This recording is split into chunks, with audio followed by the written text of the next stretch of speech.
નમસ્કાર મિત્રો, અમારી ચેનલમાં તમારું હાર્દિક સ્વાગત છે। તો આજકાલ પંજાબી કોને નથી ભાવતું, બધાને ભાવતું હોય છે અને હોટલનું શાક જોઈએ તો બધા ગાંડા થઈ જાય છે। તો આજે મીનાબેન બનાવવાના છે એકદમ ટેસ્ટી હોટલ જેવું પંજાબી શાક, એ છે પનીર ભુરજી। તો એના માટે અહીંયા મીનાબેને 200 ગ્રામ જેટલું પનીર લીધું છે, એક મોટું ટમેટું અને એક ડુંગળી ઝીણી સુધારી છે, ત્યારબાદ કેપ્સિકમ અને આદુ અને લસણ। તો આ રીતે બધી વસ્તુને ઝીણી ઝીણી સુધારીને રાખવાની છે। હવે આપણે એક કડાઈમાં તેલ લેવાનું છે, જો તમે ઈચ્છો તો બટર લઈ શકો છો। તેલ બરાબર ગરમ થાય એટલે તેમાં થોડુંક જીરું એડ કરવાનું છે। જીરું બરાબર તતડે એટલે આપણે આદુ અને લસણ જે ઝીણા સુધારીને રાખ્યા છે તે એમાં એડ કરી દેવાના છે। તમે ઝીણા પણ સુધારી શકો છો અને તમે ઈચ્છો તો ક્રશ કરીને પણ પેસ્ટ પણ બનાવી શકો છો। તે બરાબર સતળાઈ જાય એટલે ઝીણી સુધારેલી ડુંગળી પણ આ રીતે એડ કરી દેવાની છે અને એને પણ આ રીતે બરાબર હલાવતા રહીને સાંતળી લેવાની છે। તે થોડી ગુલાબી થાય ને એટલે તેમાં કેપ્સિકમ એડ કરી દેવાના છે। જો તમે ડુંગળી લસણ ના ખાતા હો તો એમાં ડુંગળી લસણ એડ નથી કરવાનું, પણ રીત તો આ જ રાખવાની છે। ત્યારબાદ બધી વસ્તુને બરાબર મિક્સ કરી અને હવે આપણે ટમેટાં એડ કરીશું। ઝીણા સુધારી શકો છો અથવા તો તમે ઈચ્છો તો ક્રશ કરીને પણ આમાં એડ કરી શકો છો।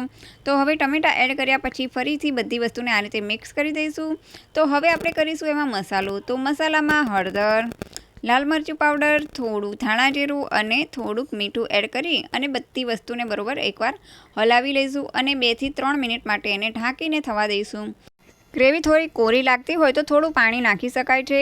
ત્યારબાદ 5 મિનિટ માટે ઢાંકીને થવા દેવાનું છે। હવે આપણે એમાં જે છીણેલું જે પનીર છે તે એમાં એડ કરી અને થોડું પાણી એડ કરી અને ફરીથી તેને ઉકળવા દઈશું। તે ઉકળી જાય ત્યારબાદ તેમાં થોડીક કસૂરી મેથી એડ કરવાની છે, તેનાથી સ્વાદ અને સુગંધમાં બહુ જ ફેર પડી જશે।